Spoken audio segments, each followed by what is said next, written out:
The IDP Pro Players Pod on the Sports Gambling Podcast Network is proudly brought to you by Shady Rays, and this month SGPN is teaming up with Shady Rays for Shady May, when you can get 50% off your Shady Ray using promo code SGPN and sportsgamblingpodcast.com/shady for your chance to win $500. And the month of May stays hot when the SGPN Fantasy Football Team also gives away a free Lamar Jackson jersey. Just leave a 5-star review on our Spotify or Apple podcast to enter. Then direct message us your review at SGPN Fantasy on Twitter to confirm your entry. And SGPN Fantasy could select you as the winner May 31st.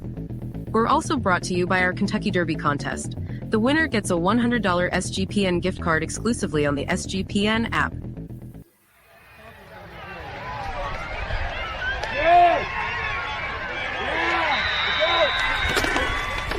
Run. Stay on. Sack on the ball. The IDP Pro Players Pod is a proud member of the Sports Gambling Podcast Network, home of the hottest, smartest, and fastest-growing sports gambling and fantasy football providers in professional sports entertainment to date. And now, without any further delay, here's your veteran, infamous, no dirty O in-season and senior IDP pros, Johnny the Greek and Gary, the IDP tipster, coming off the edge as always with their deepest standard league NFL defensive takes.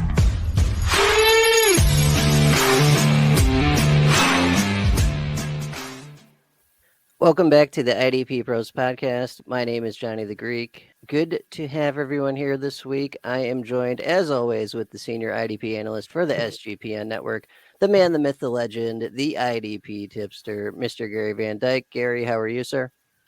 I'm doing pretty damn good. All right. And this week we got a very special guest. He is a writer for IDP Guys and Club Fantasy FFL, Mr. Michael Sicoli, at Michael_Sicoli, Sicoli on Twitter. Michael, how are you, sir? I am doing fantastic, Johnny. How are you? I'm just happy to be here. It's no better way to spend a Friday night than talking IDP. I'm with you. Glad to have you, man. Gary, you pumped? Hey, man, I'll tell you, we had a great show this morning at 10 o'clock, so it's kind of funny that this just come up because we're just here having a good time. Talking IDP, helping you all out with some deep rookies. Yeah, absolutely. All right, let's get the background on Mr. Sicoli, and then we'll talk a little more rookie talk this week. Michael, let's start at the beginning. How did you get into fantasy football, and then how'd you get into IDP? Because it takes a crazy person to get into IDP. Yes, it does. And craziness I have plenty of, Johnny, I'll tell you that. But fantasy football in general, that's something I've kind of been into since, I was that quiet kid in the high school auditorium for anyone watching on YouTube. I'm a young guy. So not too long ago, I would be reading all the NFL articles I could. And that was because I wanted all the NFL content I could. I'm a sports journalist at heart. That's what I want to do, doing all the fancy stuff that comes with being obsessed with football. And IDP itself, got into that last year, kind of jumped in head first, didn't really know what I was doing, but found a home with the IDP guys, just kept on working at it, learning as I went. Defense is fun. Defense is just as much about football as offense is, arguably more.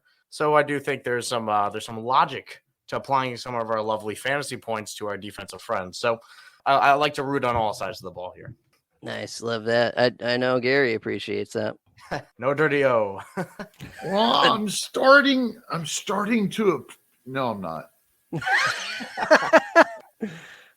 So Michael, you mentioned that you're really into sports broadcasting. Is that your major at college right now?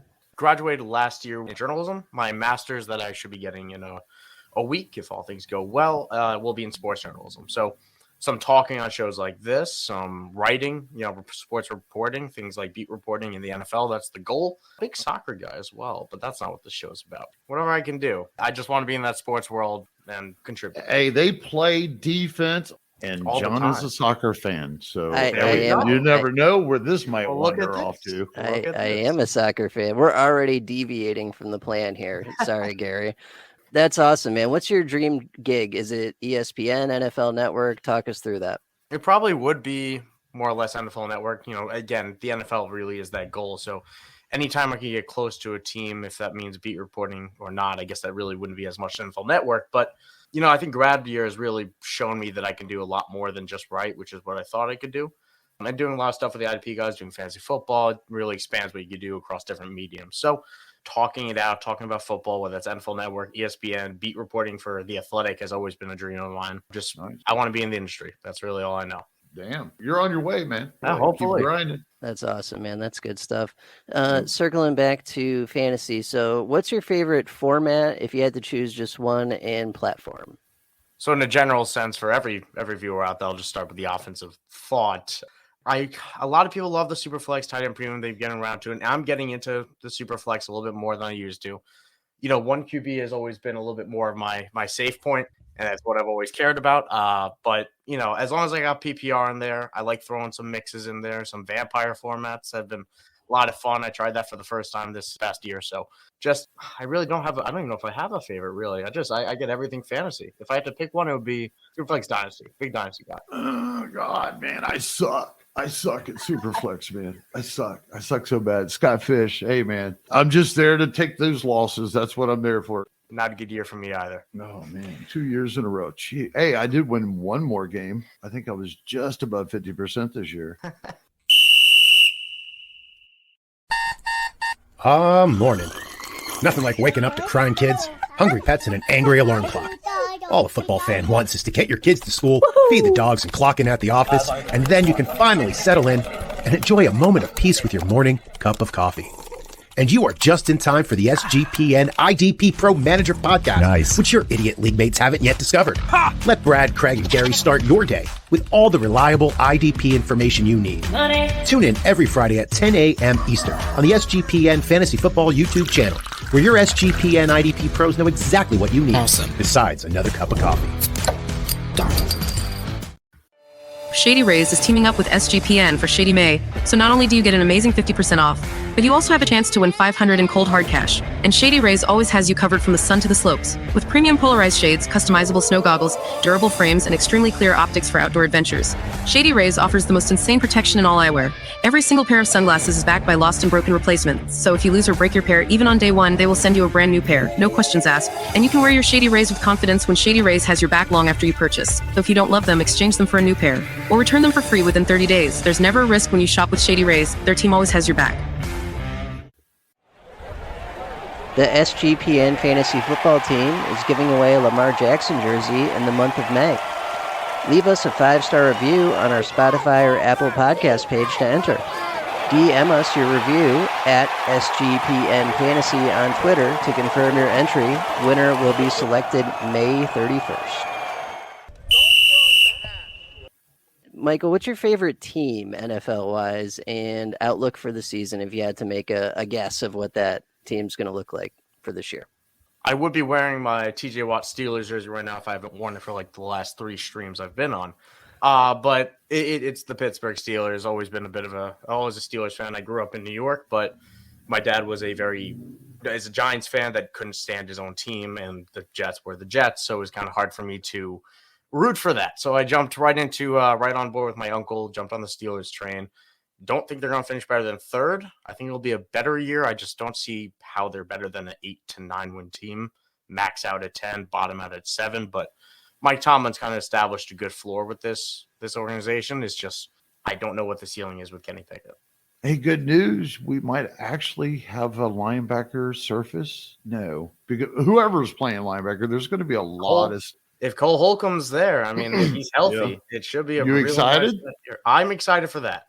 I'm not excited to see a Landon Roberts. I'm not excited to see the rest of the group. But Mark Robinson, I've been being the drum for Mark Robinson for about 8 months now. So maybe we could get some Mark in there. Nice. What were your thoughts on Pickett last year? I mean, he had that really nice end-of-season win, showed a little bit of Joe Namath, I guess you could say, or that type of quarterback that can pull it out in the last second. But overall, I mean, I wasn't super blown away. What are your thoughts so far? I was more or less the same. I wasn't high on him in the pre-draft process. I was disappointed when they picked him. I kind of preferred if they went offensive line or something along that area and then attacked it in this class. But obviously it didn't work out that way. I'm not that hopeful. I still don't know what his ceiling is, and that's always been my issue is maybe he can become a decent starter. But decent doesn't get a Super Bowl for you. That's just I don't know what the ceiling is for him. And if I don't want a mediocre team. I'd rather reset, but I don't know if he might be Derek Carr to me. And that scares me because I don't want a Derek Carr for 8 years and then you eventually move on. Sack on the ball. Yeah, that's true, man. Mediocrity is not going to help in today's NFL. That's for sure. Okay, before we move on to another topic here, I just want to ask you about Joey Porter. What are your thoughts on, a lot of people say it was a steal getting him where you did. I tend to agree. In my opinion, it was a steal. It was a great pick at 32, out of Penn State. Defense was 19th in passing yards allowed. They allowed the 5th most touchdowns to wide receivers specifically. The need at cornerback was pretty clear even before they lost Cam Sutton, even though they added old man Patrick Peterson to the group. When the need's there and the best on the board kind of lines up, it kind of feels like a great connection. He's got long arms. He can run. He got a lot of big receivers in the AFC North to work with. And Patrick Peterson can, maybe teach him a few things. He's been around the block. He's been an all-pro. It's a pick that made a lot of sense for a million reasons, but need and obviously the family connection has to be top of the board. All right. Let's get you on record for some predictions this year. I know it's stupid early. We still haven't even really hit summer yet. But if you had to take, a winner for the AFC, winner for the NFC, and a Super Bowl winner right now, who would it be? Can I be lame and just almost call a repeat? Because the Eagles have 1,000% reloaded and are ready to go. And I kind of think they're ready. I like this Jalen Hurts contract is not going to kick in for this year. This is still their window. The team's more or less the same. Maybe the running game's a little bit less without Miles Sanders, but they've really replenished the defense. I don't think the loss of Chauncey Gardner-Johnson is going to be as significant as some people may think. And obviously Javon Hargrave is gone, but they replaced him with the best defensive tackle in the last 5 years. So they're in good shape. AFC, I'll look at, again, Patrick Mahomes until the man doesn't play football. So if I had to throw another name out there just as 2 surprises, I think the Packers are going to be much better than people think this year. I really believe the Packers and Jordan Love. I've already bet on their over, which I believe is at 8.5 wins right now. I'm kind of smashing that. Even a dark horse to win the division. I mean, because my other thought is that I think the Lions are going to struggle a little bit more than people think. But from the AFC, I think Trevor Lawrence is going to have a fantastic year. Jaguars are going to be a very interesting team and an easy division to conquer. So should have an easy road potentially to the divisional round and possibly beyond that, because I really do believe this Calvin Ridley, Trevor Lawrence connection, Tank Bigsby even is going to convert a lot of goal line chances. So a lot of dark horses, a lot of fun things to look out. And as for too early, I don't think that's a thing. I think we're here to talk about it all year round about what's going to happen. Oh wow, man, that's deep. I don't know. Hey, take a thread. You're round. You are on your way to broadcaster, man. I mean, you're going to be. Remember the little guy, dude. In about 10 years, of course, I'll be in the nursing home, but Oh, you'll be right on TV with me. No worries. Yeah, that's good stuff, man. I like that. And I'm with you on the Packers, too. The Packers have not screwed up at quarterback in like 30 years, and I don't think they're going to start right now. Okay, so let's get some individual player predictions on record for this year. Let's start with everyone's favorite position, linebacker. So if you had to pick a linebacker that's going to be the IDP overall number 1 linebacker after this upcoming season, who do you think it's going to be? And we'll say inside linebacker, tackle guy. Yep, it's Roquan Smith. I mean, the man is going to swallow tackles like I swallow sushi at a buffet sometimes. So it's going to be a blast. I think we saw bits of that when he arrived halfway through the year, but they're going to put him in a fantastic position to succeed. And it's going to be, I mean, I'm not surprising anyone. I don't need to make a case for Roquan Smith for anyone that plays it. Another name I'll throw out, Logan Wilson, as a little not dark horse, but dark horse to be number 1 overall. I don't think a lot of people would be thinking of him like that just because, averaging 8 to 10 tackles a game over the last month of the season. And we came back from injury, so that slow start after injury, it makes sense. So, 2 guys that I do want to leave my draft with, but draft cost is a little bit high for the first one. No one can argue with Roquan as an answer there. I'm with you. How about an edge? So I guess combined defensive end, outside linebacker, sack guy. Who's going to be the best sack guy this year? I'd be hard-pressed to pick someone not named Nick Bosa or Max Crosby. My heart wants to say Max Crosby because I just think he's a fantastic player. And if Tyree Wilson can take any attention away, maybe it gets even better because he has not had a sustainable running mate in his entire career pretty much. So maybe we can get a even better year of Max Crosby. He almost had triple-digit tackles, which is ridiculous. And yeah, Max Crosby, Nick Bosa, kind of depends on your scoring. If you get more of a tackle boost, I'd probably go Max Crosby. And Micah Parsons might now be getting some edge designation. So that's also going to have to factor in we'll see what type of formats adopt that. Okay, this is a tough one. How about defensive tackle? Because, I mean, Donald's getting old. We got some young guys getting better. What do you think? It's tough because I think if you're looking for the sacks, if your league awards enough points for sacks, I'll go Chris Jones. I don't think there's anyone better at getting to the passer from the inside than Chris Jones right now. But, I think you can easily make a case for Quinnen Williams, who had a fantastic season last year. I like Dexter Lawrence. I don't know if I would say he has number one overall potential, but kind of feels like he had his best year last year, and I don't know if he's going to go beyond that.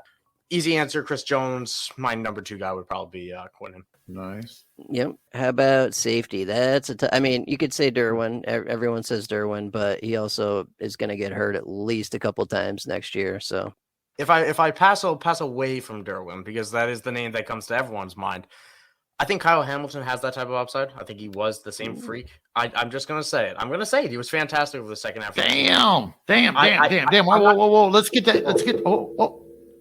Say it nice and clear again. I want to make sure. Hamilton has DB1 overall potential. Damn. Nice. I'm not saying it's going to happen, but I think he's good for a top 6 type of year. And I think that top 1 is possible because this is the same prospect that we said was borderline generational. And they drafted Trenton Simpson. They want to use that 2 linebacker set, and Patrick Queen they do not want there. But I think Kyle Hamilton's going to play all over the field. I think he's going to play a lot more in the slot even. I think they're just going to find a way to use him. And if I was going to go another name, because I was going to briefly say Hamilton, but fair enough, I should explain that.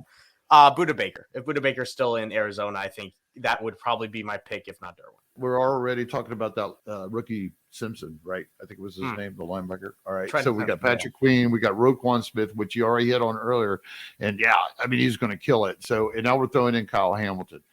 I've had this sneaky ass suspicion, and I know it's just conspiracy, but I believe Patrick Queen could possibly not be on this freaking roster by preseason. I don't know why. It's like I could see if they need something, that he would have an asset for them. When it comes to Kyle Hamilton, do you see him getting to play the free safety or up in the box? That's my question. I mean, we have 2 main, I think, in the 3 rotation that they have. Is he going to be up there in the box getting tackles, or you expect him to be a playmaker for us? I think he'll be a little bit more of a playmaker in the box, but I think who's going to answer that question the best is Patrick Queen / Trenton Simpson, because if both struggle, it's very possible that I think a lot of people want to say Patrick Queen, we know what he is. He's not great. Trent Simpson's going to be that guy. It's very possible that a rookie Simpson struggles too. And if we see both those guys struggles, maybe we see Hamilton in the box a little bit more. But I do think they'll move him around as a playmaker. I think we saw shades of that in the second half of last year. They started figuring it out a little bit more.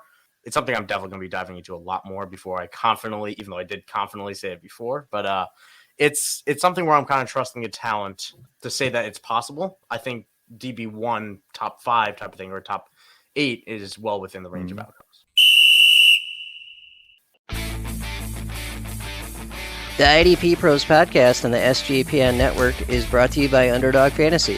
Best Ball Mania 4 is here, and Underdog Fantasy is giving away $15 million in prizes. There are plenty of ways to win with NBA, NHL, and Major League Baseball player prop parlays. Head over to UnderdogFantasy.com and use the promo code SGPN for a 100% deposit bonus up to $100. That's UnderdogFantasy.com, promo code SGPN. It's Kentucky Derby Week, and the notorious OTB of Sports Gambling Podcast Network fame has you covered for all your Triple Crown bets. Leave a review for the show wherever you get your podcast between now and Belmont, Saturday, June 10th, and you'll be entered into a drawing to win a canvas print of the Wolf's one-of-a-kind Fallen Bob painting. It's post time!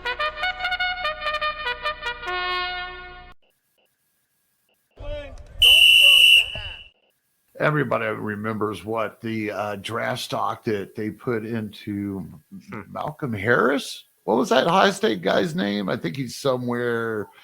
Malik Harrison. Yeah. He was supposed to be something, right? Yeah, I believe you. Anything could happen in there with Harbaugh. That's true. Exactly. Yeah, and that's a valuable role if he has that type of role too. The Derwin, Jeremy Chin role where you get to do a little bit of everything is really good for IDP production. All right, let's wrap up with corner, arguably the hardest position to predict. Who would be your corner one through next season? Yeah, I'm stepping a little bit into your territory with this. You're a little bit better at the cornerbacks than I am. But if I had to go, I mean, again, a little bit format dependent. If I'm looking for tackles, I'll still go with the slot corner like Snead. I think we know what he's going to be. And I think this Chiefs pass rush is going to be fantastic right now. I mean, they had a few legs in the draft. They have George Karlaftis. They have Chris Jones. It's as deep as it ever was. And I think that's honestly going to help Snead off the edge if they blitz him more, which we know Spagnuolo will. If I'm going for pass defense, I think Tariq Woolen has that possibility. I think Tariq Woolen was really good last year, and he could continue to build on it. We all talk about Sauce, but Tariq was just as good at breaking up passes. I like that, and I was dead wrong last year. I said AJ Terrell, so I was way off. So it's too different. That's why you just leave the damn cornerbacks alone. You don't get as dirty. Well, if you're a degenerate, you play with corners. So aren't we all? Ow, damn it! Don't cross the hash. So, Michael, what's your typical strategy when drafting IDP for like a startup or a best ball or any drafting situation where you've got to, draft IDP? What's that normally look like for you? Are you a linebacker first guy, a pass rush first guy? Do you just wait for whatever value falls, or, all things being equal, what does that look like for you? If we're talking offense and IDP both, then I'm going to be looking. I'll more or less try to take as many offensive pieces as I can before I start seeing that tier go. But in a vacuum, I try to get that defensive lineman. I really do value getting that pass rush off the board. I did a startup a couple months ago, and I'm looking at Max Crosby on the board, and I know the value that someone like that provides. And sure, I can wait 10 more rounds, 15 more rounds, and take a Trey Hendrickson, which he'll burn me some weeks, but he'll give me good weeks, and that's just as good of a strategy as well. I like grabbing one of my defensive linemen and one maybe linebacker and kind of streaming the rest. I kind of trust myself to find the values late in drafts. My last pick in the draft was Robert Spillane, and I've been talking about Robert Spillane more than anybody in the world should be talking about Robert Spillane this offseason, because they said he could get they said he'll wear the green dot. They said that when they signed him, they offered that to him. They didn't draft a linebacker until the 6th round. It's a very possible. Denzel Perriman's gone. It's Luke Masterson. There's a lot of potential, and I got him in the last round of a startup with a bunch of people who wanted to play IDP. So there's value. Yeah. There's a lot of value in linebackers and obviously defensive backs, I think goes without saying. And I picked DJ Reed one pick before that, who was fantastic last year. So you could really wait on it for a lot of things. It's just sack artists, those defensive linemen, they're just much more of a rare commodity. Yeah, absolutely. Scarcity there for sure. Love that. Good stuff. Okay. Do you play DFS or bet at all? I know you bet. You just said you bet, but how about DFS? Let's start there. DFS is something I do on a free basis every week, because if I started paying for it, including the bets I may place on a weekly basis, I might not be able to afford to go to college. So that's I do a nice little free submission with Yahoo every single week. I do that free daily tournament. I throw in some things for DraftKings on occasion because I like staying up to the know, and I feel good about certain things certain weeks. DFS is a whole beast. I'm not sure if I'm able to tackle at times. I got enough redraft dynasty stuff in my pocket. I hear you, man. And it's a whole different ball game going up against optimizers and algorithms and stuff like that. It's not easy. It's a lot of people do it for the money, and honestly, that's where all of a sudden there's a lot more effort put into it than I'm willing to go in for the time I have, because I'd just rather focus that effort on my dynasty teams and my redraft teams. Absolutely. And then betting, you mentioned that you bet Packers over for wins. Any other season-long bets you've made so far, or anything in general you want to mention about betting that you've enjoyed or disliked, etc.? The one other bet I've played so far, I threw about $5 on Trevor Lawrence to be the MVP. Good odds. It was I think it was 5 to win like 80, 5 to win 100, something like that. You see, an up-and-coming quarterback that we know is great. We see an upcoming team in a weak division that should be able to bowl over teams. Who knows? It's a long shot bet, as any future is, but I like betting on guys I know are really talented. So that's the one I did. And the other thing I'll throw out is I posted a lot of IDP tackle props last year, and a lot of great people do it on Twitter as well. Those defensive props, I feel like Vegas underlooks a little bit, so made a decent amount of money on that last year as well. So follow my Twitter, and I'm sure I'll do that again next year. Oh, yeah. Gary liked those. Yeah, I got like 3 or 4, maybe 4 or 5 out of great weeks out of Boggs because DraftKings are idiots. Yeah, I remember that, the sack line. And then as soon as I pulled off of it, he got one, not that week, but maybe the next. But hey, hit on him. I don't know, man. I'm kind of dabbling. I don't know where I'll be this year. We're going to see. I know there's a lot of things going on. I loved sitting back and watching what you guys were doing for the calls. I'm waiting. You guys are building it, man. That's what us old guys do. We just sit back and let you guys do all the hard work, right? We're trying to just set you up. Yeah, but that's all right. You're going to jettison past me, and I'll be like, damn it. Good stuff. And I hear you, man. Since it's become legal in Connecticut, I'm betting things I shouldn't marijuana? be betting. Yeah, that too. We have everything in this state, by the way. Oh, shit. No doubt. It's great. Yeah. So, Michael, are you staying in that area? Is your dream job New York, or is it like Boston? Would you like to get the hell out and go? It's really open-ended because it's whatever comes to me. And I'm actually lucky enough to go to the Women's World Cup in Australia in July. Ooh. Yeah, so that's going to be You on speak my Australian. Good day, things like that. That's what I can offer them. And if I do, I'm sure I'll get beat up. So I will not be saying that. Don't cross the hash. That it's kind of hard to. I'm applying for a lot of things. We'll see where I end up, but it's a little bit difficult to pitch to an employer. Hey, I'd love to hop on next week, but I actually have to take 10 days off a month after I join you guys. So we'll see where I end up. Applying for a lot of things in Connecticut. I really like Connecticut as well. But I'm from Long Island. That's probably where I'll be for the short-term future. Never, when you get on Babbel, never search Australian. That is, I will take that lesson to the grave.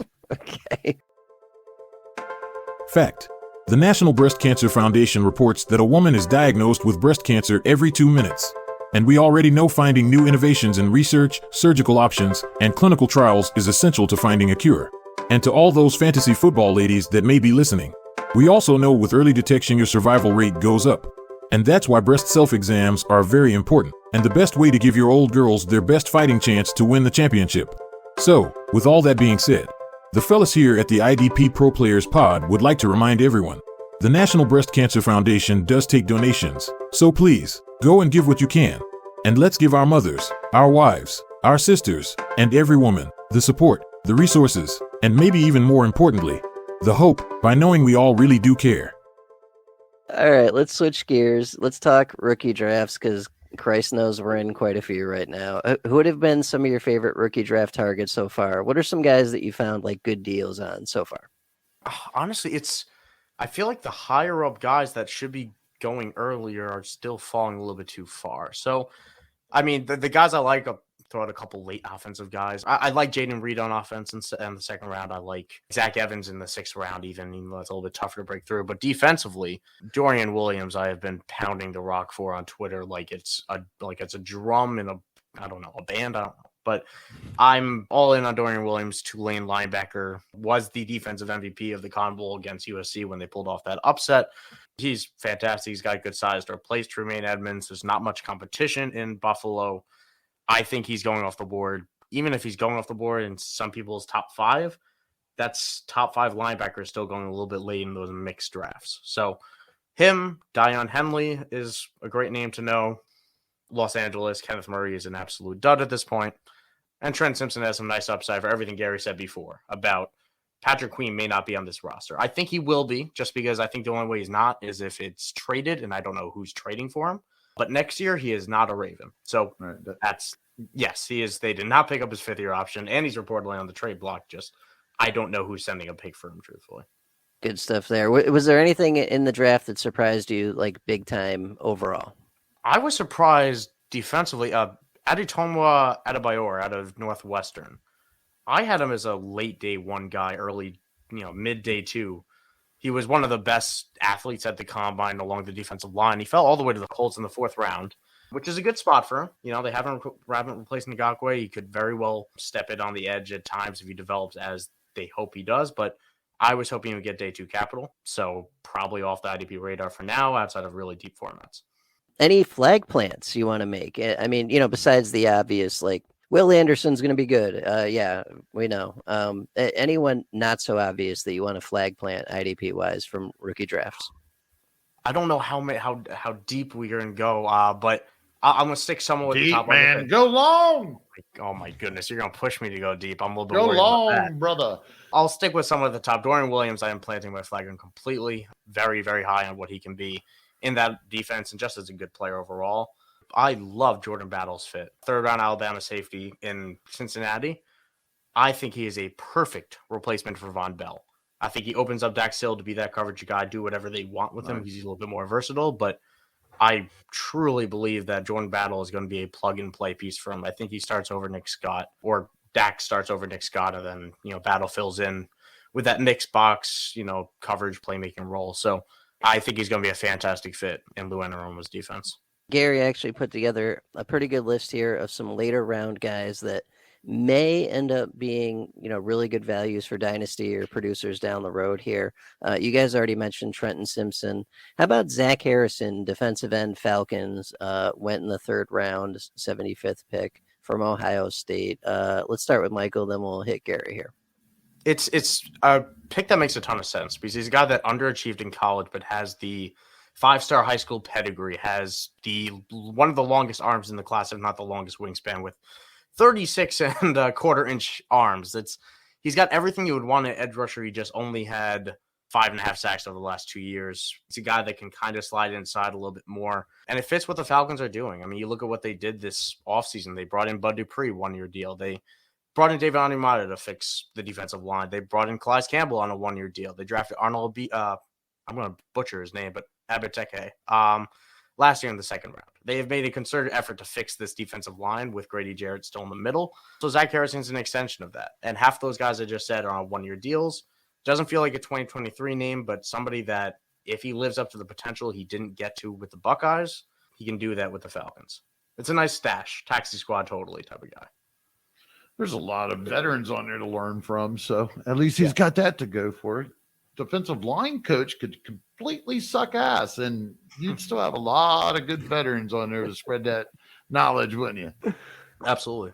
Absolutely. Yeah, and Gary, that's an Ohio State guy. What do you think about Zach Harrison? Depth, and it's going to take a few years. I mean, there's a reason, it's going to be that same question and the sentiment has been the same, and I'm going to ask you that question at this point. What have you thought of the overall class? One word. Meh.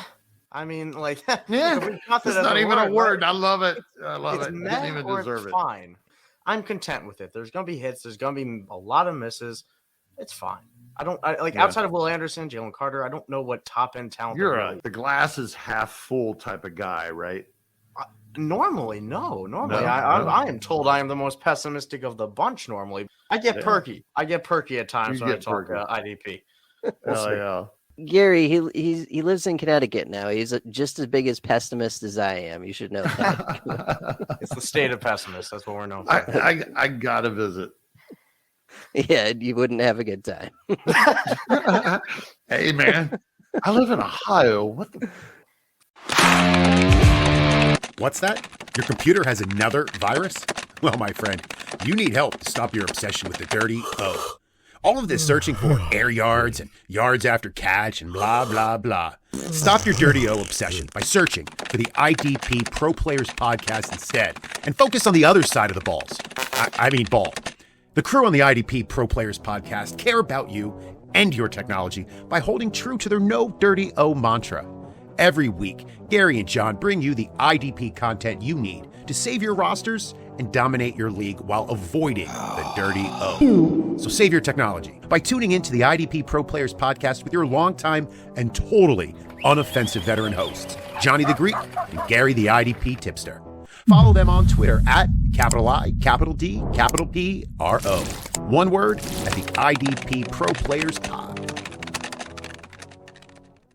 Another linebacker here. I'm going to butcher this as well and join the fun. Sirvocea Dennis, linebacker Bucks, 153rd overall pick from Pittsburgh. I can see the appeal here. Levante David is super old, and Devin White was just trying to get traded out of there, so I see it. Wait a minute. Good job. You said Dennis perfectly. Yeah. Is that a joke I'm out on? I'm looking at some other way to pronounce it, and I can't see No, we butcher names a lot. If I wasn't on mute a while ago, so I wouldn't butcher something, I heard you mess up a little bit and you apologize. I'm laughing my ass off. I'm like, sure, right. I just didn't unmute. We'll jump into Dennis then, as we pronounce it correctly.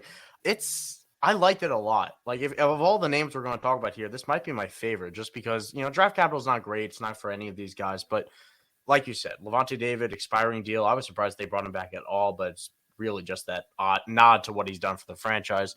Devin White, I can't imagine they bring him back because they have not been good terms, and Devin White has not lived up to what he wants. And he feels like a guy that's going to test the market and be disappointed with what he finds, as he already probably has. Dennis had 7 sacks at middle linebacker last year. First team all ACC guy. It feels like somebody that can really be that good blitzing complement that Todd Bowles likes to use. The whole question is who's calling the plays. What is the defense next year? Because truthfully, I don't know if Todd Bowles survives 2023.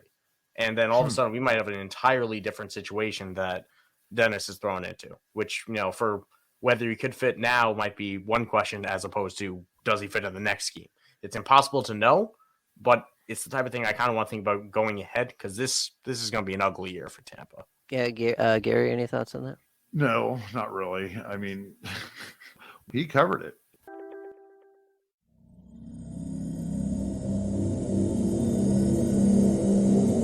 The IDP Pro Players Pod is also presented by IDPguys.org, where managers and fans can further their fantasy football knowledge into the depths of dynasty, individual defensive players, superflex, and beyond. That was IDPguys.org, where they do way more than just defensive football. Speaking earlier, and we're throwing darts, I'm going to throw my ass out on a limb too on a rookie here. Okay, if I got to pick one out, this is only amongst DBs, and this would be my dart throw. I think that he can actually start over at least who they currently have on the roster, which would be Caden Stearns. Justin Simmons. No, Justin Simmons is not going anywhere. But if it's a strong safety or in the box type of guy, Caden Stearns, PJ Locke, he was serviceable last year. Skinner, I can't remember his injury. I'll look it up for you. If he's healthy and there's no question mark on him coming into the season, I mean, Caden Stearns has proved that he's nothing. He's not been capable since he's been there. We're looking at a torn pec. Not great for, for Skinner, which hopefully training camp, that seems a little bit optimistic, maybe. But I think you hit the nail on the head. I mean, this is a wide open secondary. Outside of Justin Simmons, PJ Locke's not even under contract anymore. So it's Caden Stearns and DeLauren Turner-Yell. It's very possible you see a 6th-round pick. I got it. Alex Singleton is just going to play that whole center, right? They're going to tell Josie, look, go deep, dude. Free safety all the way, Josie. We've seen you do it, man. And then Singleton sits that whole freaking box area, right? And he'll still get a tackle on that play as well. He'll start 60 yards away from the ball and will somehow get a tackle. Go deep. I think you guys both make sense on the Skinner pick there. How about another safety, Antonio Johnson, safety Jaguars? And they do have 2 younger guys that look fairly locked in right now. So what's the logic behind this one? The logic? I think they're just basically taking best guys off the board. This class is just not that good. I just see this as a depth player. Rashawn Jenkins, maybe he's not a superstar, but he's our veteran. He knows how to run a damn defense. Andre Cisco is still in the process of proving himself 100%. I don't see anything happening here. If Wingard is still lingering around too, they love sticking that guy in. Why rush this kid? I just can't see putting any serious stock at IDP. Possibly, you're looking at a deep dynasty. That's what these guys are at this point. Mike, what do you think? And my apologies. Rashawn is a little bit older, so maybe that's the angle here. Mike, what do you think, though? I agree with Gary. I feel it's more of a best player available. I think they see him as a really good special teams possibility. They talked about it after the draft. They see him more of a safety than a slot corner, which he played at times, although it didn't really do into coverage. He's a good tackler. I don't think he's a good enough athlete to last on the NFL level. That's kind of been everything that I read was that was kind of his limitations. His broad jump was a little bit shorter than we might have liked. But he could hit, he could tackle, and that's what he'll do on special teams. I think that's what he's there for. Good stuff. Okay, how about linebacker for the Cardinals here, Owen Pappoe, who I've seen and I've taken later in rookie drafts that are happening as we speak. That's enough. Oh, I don't know if Gary was going, but no, I was getting ready to throw it right back at him. Oh well, make him say something too, man. We're on the same page here. So it's another guy that I thought could have went a little bit earlier. That I think even the Cardinals might have been surprised fell as far as they did. It's a pick that makes sense. I mean, you see what they're doing right now in the spring. They're testing Xavier Collins out on the edge. You have Jonathan Gannon coming in. You know how they're using their linebackers. Sorry, there is a bug around me if you're seeing me doing darting throws, and it's entertaining as hell from over here, man. Yeah, I just want to make sure every time I look away, and now I don't know where it is, and it's terrifying. But the route to the linebacker 2 role is possible for Pappoe, just because there's Kazir White, knows the scheme but new to Arizona, and that's about it. Who knows how Isaiah Simmons is going to get used? I think they are going to convert Xavier Collins to an edge rusher. I think they're going to use. I think that they start testing him out with that in the spring. It fits the Hassan Reddick mold that Jonathan Gannon used, and it's not working with Xavier Collins in the middle. It just hasn't really worked. So I think they're going to try something different with it. He has the size. He's 260 freaking pounds. Like, line him up. Let's see what happens. Yeah. I think that's the approach they're going to take because it's now or never for Xavier. Nice. Yeah, Gary, what do you think? Are you grabbing any Owen and Pappoe later in drafts? Later in drafts? Yeah, sure. Say that name again. Owen Pappoe. Okay, yeah, I wanted to make sure we just had the right guy. That's all that was. Deep dynasty, possibly. You're talking some deep bench. We spent all last year on the IDPro Players Pod talking standard league. We're opening up. We're going deeper as people grow with us. Hopefully we're bringing people along, still covering both sides of the deep ball to the little dump offs. But standard league, I'm not touching this with a 10-foot freaking pole. Dynasty wise, I better have a taxi squad plus a taxi squad. You're not touching this guy until like week 7, where we are flapping our arms around saying, he just displaced Isaiah Simmons. You need to grab him right now. Go get him. So. To be clear, we spent this entire day on Friday talking about these deeper guys on the manager's pod, on the players pod. Michael joining us here. So he's still battling the fly. It's entertaining as hell. I missed. Oh, you missed? You got up and went back. I did. It got too close. It's on my desk somewhere. Go on. Damn it! I think it's on your hair. No, that's not. That's just me looking a little bit disheveled. Go on. I just want to be clear for anybody that's caught both episodes today, and we're talking about these deeper guys. You're going to hear a lot of us saying, "Well, class is not great." I think the overall sentiment would be, we're here to tell you about these rookies because you guys are going to see these names. You're going to see a lot of rookie hype come up this summer. You're going to see these names popped up because this guy got 5 plays in OTAs with the starters. All right. So be careful. That's what this is really about. We need to talk about them. We need to talk about their potential. There might be injuries during the camps. There might be all kinds of crap. So we do need to know who they are. We just don't have to be excited about it. Well said. Yeah. Mr. Sicoli, is there anything you'd like to plug? What are you working on this year? What's in the future for you? 2 big things I'm working on right now. Maybe some other stuff in the works, but too early for those things.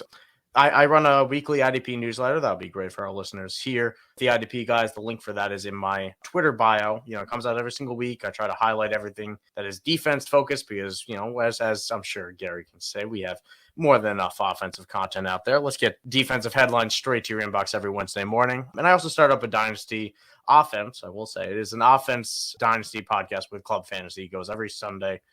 Started up last week, so very new and very fun. Thanks. I appreciate you guys having me. This has been a blast. Awesome, man. Thank you so much for coming on. This was really good. Everyone, make sure you please follow him. He's at Michael with an AEL _ Sicoli, Sicoli, on Twitter, writer for IDP Guys and Club Fantasy FFL.